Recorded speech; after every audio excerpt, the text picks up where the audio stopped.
my favourite Avenger after Thor? Korg is not really an Avenger, played by Taika Waititi, who directed Thor 3. I just have such appreciation and love for that guy and that character too. I think came across fantastic. Working with Mark Ruffalo as well in that film. I just love working with that guy. I think you've also got to then point to Iron Man, you know, because he started it all, because he's kind of the godfather of this whole sort of scene, and I've always loved these sort of interactions between him and Thor. They've never been super friendly. There's been moments of respect, but mostly it's been kind of fun, sort of abrasive nature, which is a cool dynamic and brings out something in my performance and vice versa, which there was a lot of fun. How about that?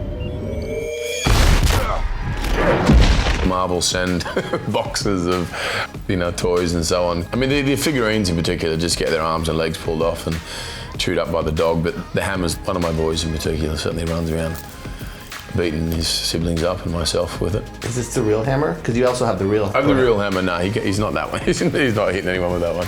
I do have the real one. I have a couple of them from different movies, and then Stormbreaker, the big axe-looking weapon. You know, my wife's always like, I'm always like presenting him on the mantelpiece and going, how cool's this? And she's like, nah, get that out of here. Ends up in the toy box or something. Welcome to MIB. Moving on, losing.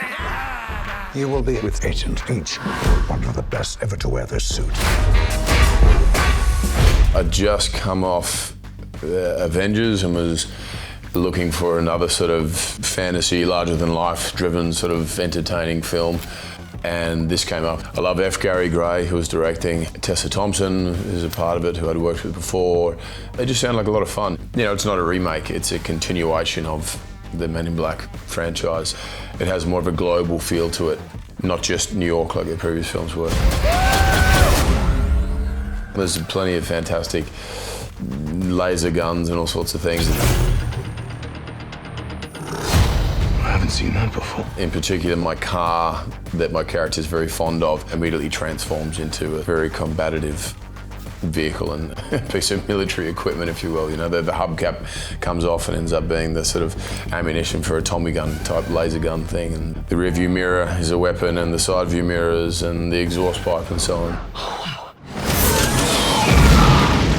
I remember seeing the first Men in Black many years ago and loving it. The idea that it was grounded very much in reality, and it was about aliens in plain sight but hidden, and the mystery around that world that the general public had no idea about. I love the sort of the secrecy around that. I just walked in to find you here with that sad look upon your face. The talking pug was always one of my favourite aliens, if you could, I mean, yeah, I suppose he was an alien because he could speak.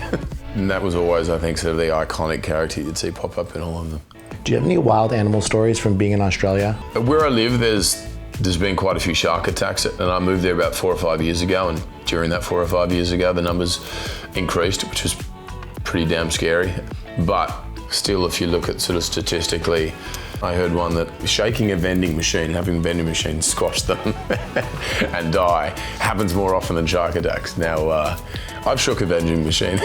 In high school, we had one where, you know, you put your $2 in and the chips didn't come out. I was like, you know, didn't collapse and kill me, fortunately, and obviously, but no, I've been called out of the water a few times. We have shark choppers come by, and a couple of times got out. A couple of times everyone got out, and then all of a sudden the surf was really uncrowded, and I looked at my mate and I thought, there's really good waves here and there's no one out now, so we kind of kept surfing for a bit and then went, this is silly, let's go. So, the Hulk Hogan biopic we're looking at doing is still in pretty early stages. We haven't got a script yet. I talked to Todd Phillips about it, and we both had some sort of great creative fun ideas on how to approach it.